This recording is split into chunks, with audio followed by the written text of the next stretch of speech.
বড়দিনের আগেই পর্যটকদের কাছে বড় চমক।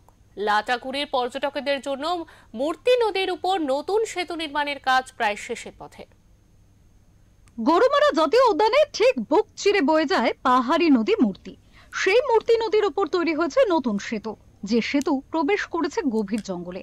লাটাগুড়ি পর্যটকদের কাছে এ এক বিশেষ উপহার।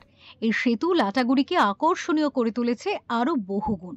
সেতুটি পর্যটকদের জন্য খুলে দেওয়া হবে শীঘ্রই। এই খবর প্রকাশ্যে আসতেই আনন্দে আত্মহারা পর্যটকরা।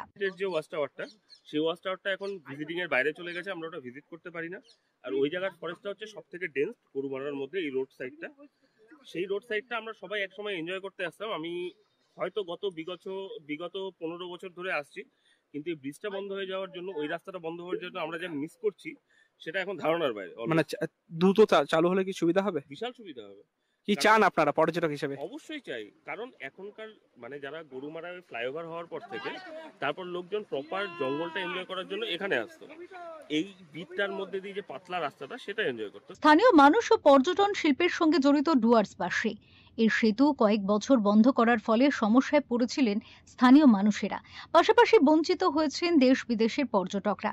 এই সেতু দিয়ে গভীর জঙ্গলে বন্য প্রাণী দর্শন আরো সহজ হবে, আর এতে পেয়ে যায় খুশি সবাই।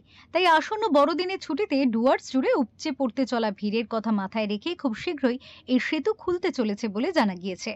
এটা এটা একটা বিরাট, আমরা যেইটা তৈরি করেছি গরুমারা ট্যুরিজম ওয়েলফেয়ারের সঙ্গে মূর্তি যে আছে, মূর্তি ব্রিজটা একটা বিরাট যে জিনিস, যেটা গভর্নমেন্ট আবার নতুন করে তৈরি করছে। সেই জিনিসটা যদি তৈরি হয়ে যায়, এটা দারুণভাবে সাড়া ফেলবে। সারা ডুয়ার্সকে একটা নিয়ে একটা সুন্দর সাড়া পড়বে। আমাদের সুন্দর প্রজেক্ট হচ্ছে এটা। এবারে কবে চালু হবে কি? এটা আগামী জানুয়ারির দিকে ফার্স্টেই চালু হওয়ার কথা, চলছে, কাজও প্রোগ্রেস চলছে। আপনারা গিয়ে নিজেরাও টুরিস্ট বাড়বে কি মনে হয়? হ্যাঁ, টুরিস্ট বাড়বে। জলপাইগুড়ি থেকে উজ্জ্বল হরের রিপোর্ট, ওঙ্কার বাংলা।